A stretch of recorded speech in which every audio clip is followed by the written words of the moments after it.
Ya, baik, terima kasih Azul. Pada ketika ini cuaca agak baik juga, cuma mendung sedikit.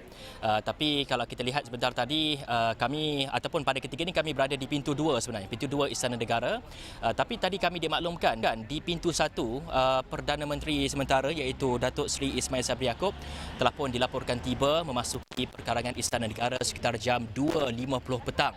Namun pastinya menjadi tanda tanya, apakah tujuan sebenarnya sesi menghadap antara Perdana Menteri sementara Datuk Seri Ismail Sabri Yaakob dengan Yang di-Pertuan Agong Al-Sultan Abdullah Riayatuddin Al-Mustafa Billah Shah, adakah mengenai tujuan untuk menyembah maklum mengenai urus tadbir negara sebagai caretaker ini, ataupun mungkin ada tujuan lain sebagai contohnya adalah berhubung dengan pembentukan kerajaan pada ketika ini.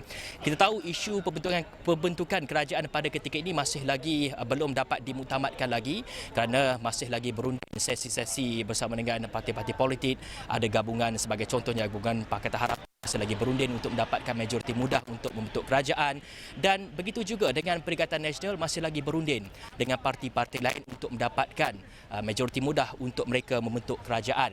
Namun kalau kita lihat berbalik semula kepada cerita mengenai ketibaan Perdana Menteri sementara tadi, kalau boleh saya nak petik ini kata ataupun ini pendapat daripada pakar perlembagaan Profesor Madya Datuk Dr. Syam Rahayu Abdul Aziz sebentar tadi, ada menyatakan di mana kabinet yang diterajui Perdana Menteri Datuk Seri Ismail Sabri Yaakob masih berfungsi sebagai kerajaan sementara ataupun caretaker sebelum kerajaan baru ini dibentuk, dan katanya buat masa ini Ismail Sabri juga masih menjadi Perdana Menteri caretaker mengikut amalan perlembagaan. Namun dari segi undang-undang sememangnya kerajaan caretaker masih lagi berlangsung dan berfungsi sehingga kerajaan baru dibentuk.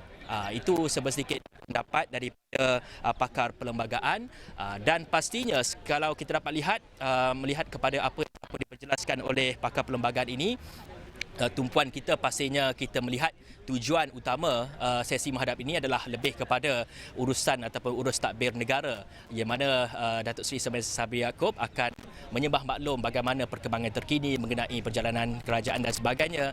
Tapi juga ada cakap-cakap mengenai mungkin ada juga ceritanya di mana Datuk Seri Ismail Sabri Yaakob juga akan membuat perbincangan sedikitlah mengenai bagaimana pembentukan kerajaan baru ini.